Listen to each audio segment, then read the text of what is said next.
Hi, everyone. I'm Emily, a 28-year-old marketing specialist. I just returned from 2 years working abroad in London. Stepping into my childhood home after all that time felt off. The warm, familiar scent of mom's cooking was gone, replaced by something I couldn't quite place: control. Lillian, my younger sister, had somehow assumed the role of house manager while I was away. "You can't eat that, Mom. It's not good for your heart."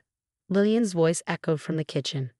"I've prepared a special meal just for you," she continued as I quietly stood in the doorway. "But honey, I'm craving my usual breakfast," Mom replied weakly. "Remember what the doctor said?" Lillian insisted, setting down a bowl of oatmeal in front of Mom while tucking away the fresh groceries I'd glimpsed earlier. Some things never change, I thought. Lillian had always had to be in charge, just like when we were kids. "Emily, when did you get in?" Mom's face lit up, and she tried to rise for a hug. "Mom, sit down," Lillian scolded, pushing her gently back into the chair. "You need to stay calm. No excitement, it's bad for your heart." Ignoring her, I leaned in to hug Mom anyway. The doctor said mild arrhythmia. "Lillian, she's not made of glass." A flood of childhood memories washed over me. Lillian dictating what games we'd play, which TV shows we'd watch, always getting her way. "Emily, don't upset your sister," was the constant refrain growing up. Now she was taking her bossy streak to a whole new level. "Hey babe, I brought those supplements you asked for." A tall guy walked in, Kevin, Lillian's boyfriend. He seemed nice enough but looked uncomfortable as Lillian snatched the bag from his hands. "Thanks. These are perfect for Mom's new diet plan," she said with a smirk. As she spoke, I noticed her discreetly slipping a pack of premium chocolate bars into her purse. Later that afternoon, I sat at the dining table, reviewing household bills scattered across it. "Lillian, why are there so many withdrawals from Mom and Dad's account?" I asked, holding up a bank statement. "I'm managing their finances now," she replied flatly. "They can't handle the stress of bills anymore." Snatching the papers from my hands, she added, "Besides, what would you know? You've been gone for 2 years." That evening, I met up with Maria, my old high school friend, at a local cafe. By some stroke of luck, she now worked at the same marketing firm where I'd just been hired. "Girl, I can't believe Lillian's turned herself into some kind of house dictator," Maria said, stirring her coffee. When your mom mentioned her heart issues, Lillian swooped in like some self-appointed savior. "She's always been controlling," I sighed. "But this feels worse." "Did you know she's handling their money now?" Maria raised an eyebrow. "That's not good. Remember how she handled the student council funds in high school? They had to audit everything after she graduated." I nodded, remembering a sharp pang in my chest. "And now she's convinced Mom and Dad she's their guardian angel. Mom can't even make tea without her approval." "Just be careful," Maria warned. "Lillian has a way of flipping things around when you call her out." "I know," I said, staring into my coffee, "but I'm not the same person I was 2 years ago. I'm going to do something about this before it gets worse." The next morning, Lillian's authoritarian streak escalated. "The kitchen is off limits after 7 p.m., she announced, installing a padlock on the refrigerator. "And Mom, breakfast is only between 8 o'clock and 8:30. "But I get hungry at night," Dad protested. "Then eat more during your designated meal times," Lillian snapped, her tone brooking no argument. Later that day, while combing through Mom and Dad's bank statements, I spotted something alarming: a monthly $2,000 charge labeled household management fee. "What's this?" I demanded, confronting Lillian. "That's for my services," she said coolly. "Running this house isn't free, Emily. Not everyone gets to abandon their family to party in London." "Party?" I shot back. "I was working." "Watch your tone," she hissed. "Wouldn't want Mom to hear about your college drinking escapades. Her heart might not handle it." By midweek, I found Dad in his study, looking troubled over a stack of business papers. "Everything okay?" I asked. "The business is struggling," he admitted, his brow furrowed. "But something's not adding up. The numbers don't make sense." Lillian's been helping with the bookkeeping. "But Dad, let me help. I can look at the accounts," I pleaded. Before Dad could respond, Lillian burst into the room.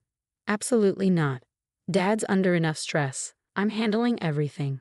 Later, when I tried to transfer money to help with bills, Lillian convinced them to reject it. "We don't need your guilty conscience money," she snapped. One evening, I overheard Lillian berating Kevin in the backyard. "You're useless. Can't even back me up when Emily questions things." "Maybe she has a point about the kitchen rules," Kevin began cautiously. "Shut up. You know nothing about family dynamics," Lillian shot back, her voice cold and cutting. Kevin must have noticed me watching because he looked away quickly when Lillian cornered me in the hallway later. "Stay out of my business, or I'll make sure Mom and Dad see you for the ungrateful child you are." Aunt Rachel's visit couldn't have come at a better time. Over dinner, Lillian refused to let Mom have a second helping. "Since when do you control your mother's portions?" Aunt Rachel asked, eyebrows raised. "Since I became responsible for this family's well-being," Lillian replied smugly, unlike some people who just criticize. Later, Aunt Rachel pulled me aside. "Something's not right here, Emily. Your mother seems afraid to speak." "I know," I whispered. "Lillian's taken over everything." When Lillian went out with Kevin the next day, I snuck into Dad's office. Scanning recent business records, my heart sank. I found multiple unauthorized transfers to Lillian's personal account. "Look at these transactions," I said, showing Aunt Rachel. "She's been stealing from Dad's business," Aunt Rachel said, frowning. "That explains the new designer bags. But Emily, be careful. Lillian's telling relatives you're mentally unstable from your time abroad. She's saying you're jealous and trying to destroy the family." "Of course she is," I muttered. "She's laying the groundwork in case I expose her. She's even called your cousin, crying, saying you've had violent outbursts." "Violent outbursts?" I laughed bitterly. "I've barely raised my voice." "I believe you," Aunt Rachel said. "But Lillian's playing a dangerous game. She's got your parents convinced only she can take care of them."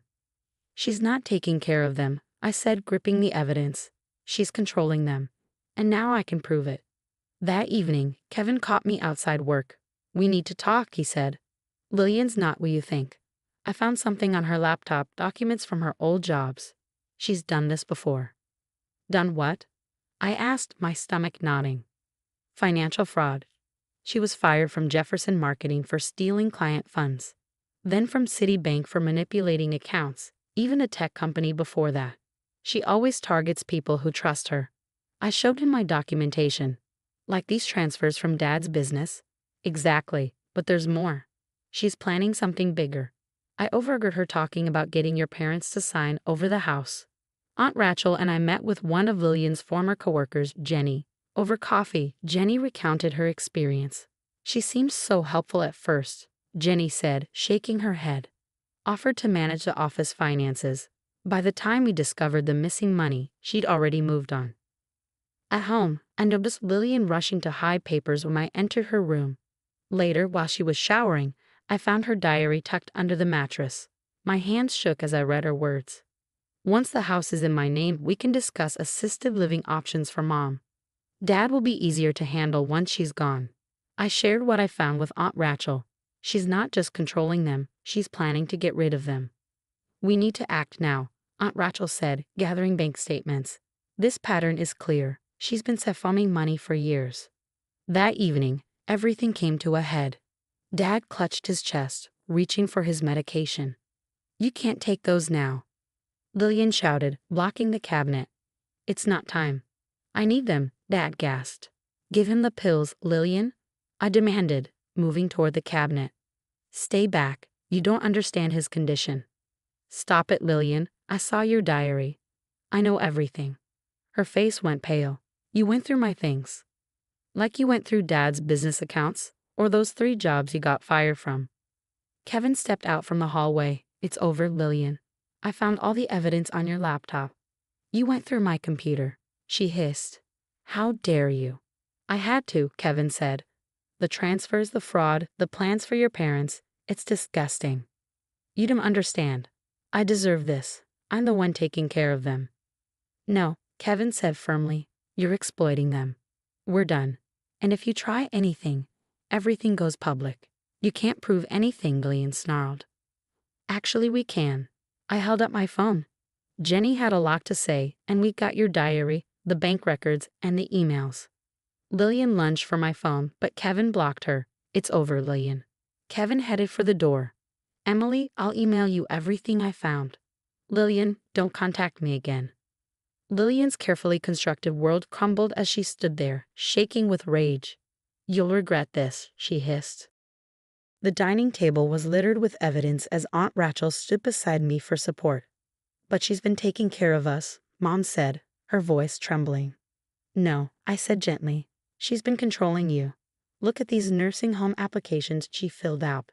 And these." I handed Dad the documents. "Are the papers to transfer the house into her name." Dad's face turned ashen as he reviewed the business accounts. All those missing funds. Before we could process the shock, the doorbell rang. A detective stood on the porch, flanked by one of Lillian's former employers. "We're investigating allegations of financial exploitation," the detective said. Just then, Lillian burst through the door, her face a mask of indignation. "What's going on?" "Miss Thompson," the detective said, stepping forward. "We have statements from multiple victims of your financial fraud schemes." As the days passed, more people came forward. The tech company pressed charges. The bank launched its own investigation. Former clients shared their harrowing experiences. "I trusted her with everything," one elderly client sobbed to a detective. "She stole my life savings." Mom and Dad took immediate action. They canceled Lillian's access to all accounts, changed the locks, and began restoring their independence. Mom came to a painful realization. "My heart condition. It was never as serious as she made it seem, was it?" "No, Mom," I said, holding her hand. "She used it to control you." 3 months later, Lillian stood in our driveway, tears streaming down her face. "Please, I've changed. I'll get help. I'll pay everything back." "You can pay it back from jail," I said, closing the door firmly. Under proper management, Dad's business recovered. Mom began cooking her favorite recipes again, filling the house with a comforting sense of our childhood. Meanwhile, I thrived at work and earned a promotion. For the first time in years, our lives felt peaceful. Last week, a tear-stained letter arrived from Lillian. "On your sister. Family forgives." I threw it away unopened. "She's requesting a family visit," Aunt Rachel mentioned during Sunday dinner. Mom shook her head firmly, serving an extra portion of dessert, something Lillian would never have allowed.